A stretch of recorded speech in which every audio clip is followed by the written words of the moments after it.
ஒரு முக்கியமான விஷயத்தை கேட்டோம். பெற்றவர்களுக்கு வழக்கு நடந்தது. வழக்குல டிஏ கொடுக்க சொல்லி நீதிமன்றம் உத்தரவிட்டார். அந்த உத்தரவுக்கு எதிராக டிவிஷன் பெஞ்சு போனாங்க. டிவிஷன் பெஞ்சும் உத்தரவிட்டது. சுப்ரீம் கோர்ட் போனாங்க. சுப்ரீம் கோர்ட் எஸ்எல்பியை டிஸ்மிஸ் பண்ணிருச்சு. எஸ்எல்பியை டிஸ்மிஸ் பண்ண பிறகு மீண்டும் ஒரு ரெவியூ பெட்டிஷன் போட்டாங்க. ரெவியூ பெட்டிஷனும் டிஸ்மிஸ் ஆகி போச்சு. இப்போ ஒரு பெட்டிஷன் போட்டிருக்காங்க வச்சவங்க, பியூரிட்டி பெட்டிஷன்.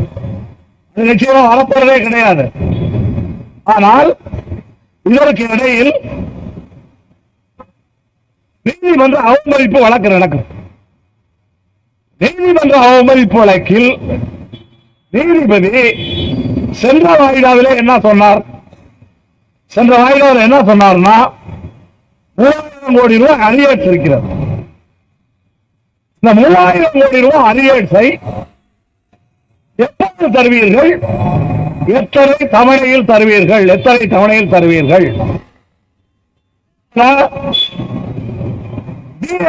அடுத்த மாசத்துல தருவீங்களா? இது சம்பந்தமாக பிரமாண பத்திரம் அபிடம் தாக்கல் பண்ணுங்க என்று கடந்த ஒரு மாதத்துக்கு முன்னால் நீதிமன்ற அவமதிப்பு வழக்கிலே நீதிபதி சொன்னார். கடைசியில் வாய்தாவே வாங்க முடியாது, இனிமேல் வேறு வழியே இல்லை என்ற அடிப்படையில் இப்போ ஒரு அபிடவுட் தாக்கல் பண்ணியிருக்காங்க. அந்த அபிடவுட்ல தான் நாங்க 15 கோடி ரூபாய் தர்றோம். அந்த 15 கோடி ரூபாயில ஏற்கனவே 1/9/2016 பிறகு ஓய்வு பெற்றவர்களுக்கு 5% என்பதை 14% தருகிறோம். 1/9/2003 ஓய்வு பெற்றவர்களுக்கு 119% என்பதை 146% தருகிறோம் என்று சொல்லியிருக்கிறார்கள். அதெல்லாம் அமலுக்கு வந்துருச்சு. அதெல்லாம் பிரச்சனை இல்லை. அபிடவுட்ல அவங்க வேற சில விஷயங்கள் சொல்லி இருக்கின்றார்கள். அதைத்தான் நாங்கள் இன்றைக்கு பிரச்சனையாக கிளப்பினோம். அபிடவுட்ல என்ன சொல்றாங்க? அபிடவுட்டில் என்ன சொல்கிறார் என்றால், அந்த அபிடவுட்டில் போக்குவரத்து செயலாளர் கையெழுத்து போட்டிருக்கிறார், டிரான்ஸ்போர்ட் செக்ரட்டரி. அதே போல பைனான்ஸ் செக்ரட்டரி கையெழுத்து போட்டிருக்கிறாங்க. இந்த பைனான்ஸ் செக்ரட்டரியும் டிரான்ஸ்போர்ட் செக்ரட்டரியும் கையெழுத்து போட்டு நீதிமன்றத்தில் தாக்கல் செய்துள்ள பிரமாண பத்திரத்திலே என்ன சொல்லி இருக்கிறார்கள் என்றால், போக்குவரத்து கழகங்கள் தமிழ்நாடு அரசாங்கத்தினுடைய போக்குவரத்து கழகங்கள் தான். ஆனால் இந்த போக்குவரத்து கழகங்கள் தனி நிறுவனம். இவை கம்பெனி சட்டத்தின் கீழே பதிவு செய்யப்பட்டிருக்கிறது.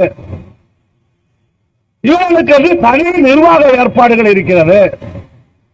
அரசாங்கத்துக்கும் இதற்கும் சம்பந்தமில்லை. அதேபோல பென்ஷன் ட்ரஸ்ட் என்பது ஒரு தனியான அமைப்பு. அந்த அமைப்புக்கும் அரசாங்கத்துக்கும் சம்பந்தமில்லை. அரசு ஊழியர்களுக்கு கொடுக்கக்கூடிய ஓய்வூதியம் வேறு, இவர்களுக்கு கொடுக்கக்கூடிய ஓய்வூதியம் என்பது வேறு. இவர்கள் அரசு ஊழியர்கள் போல ஓய்வூதியம் கேட்க முடியாது என்று கேட்டால், இவர்கள் எல்லோருமே போக்குவரத்து தொழிலாளிகள் எல்லோருமே இதற்கு முன்னால் வருங்கால வைப்பு நிதி சட்டத்திலே இருந்தார்கள்.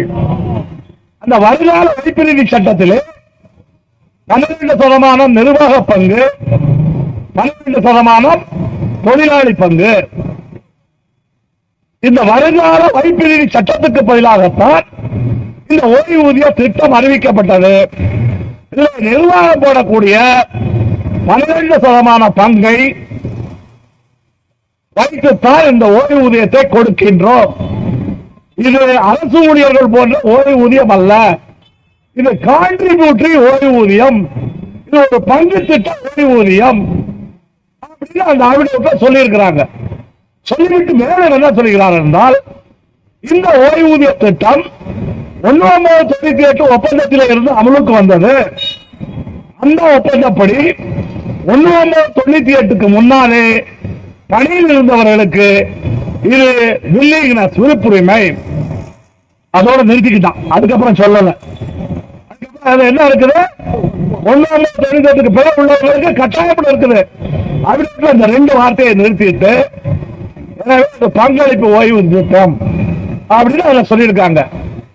ஆமா, பேச்சுவார்த்தையில என்ன கட்டம்னா, நீங்க இப்படி எல்லாம் அவிடோட் போட்டிருக்கீங்க, அரசாங்கத்துக்கும் இதுக்கு சம்பந்தம் இல்லைன்னு சொல்றீங்க, பென்ஷன் ட்ரஸ்டுக்கும் உங்களுக்கு சம்பந்தம் இல்லைன்னு சொல்றீங்க, இது பங்களிப்பு ஓய்வூதிய திட்டம்னு சொல்றீங்க, இது இபிஎஃப்க்கு பிறகான ஓய்வூதிய திட்டம்னு சொல்றீங்க, அரசு ஓய்வூதிய திட்டமும் இதுவும் ஒண்ணு இல்லைன்னு சொல்றீங்க. நீங்க சொல்றதை நாங்க ஏத்துக்கிறோம். அரசு ஊதிய ஓய்வூதியம் இது ஒண்ணு இல்லைல்ல, இது பங்களிப்பு ஓய்வூதிய திட்டம் தானே. அப்படின்னா எதுக்கு 1/4/2003க்கு பிறகு வேலைக்கு சேர்ந்தவனா இந்த ஓய்வூதிய திட்டம் பொருந்தாதுன்னு சொல்லி ஜீவா போடுறதுக்கு உங்களுக்கு என்ன அதிகாரம்? ஜீவா போடலாம், சம்பந்தமே இல்லை என்று சொல்லிவிட்டு சம்பந்தம் இல்லாத நீங்க எதுக்கு மூக்க நுழைக்கிறீங்க?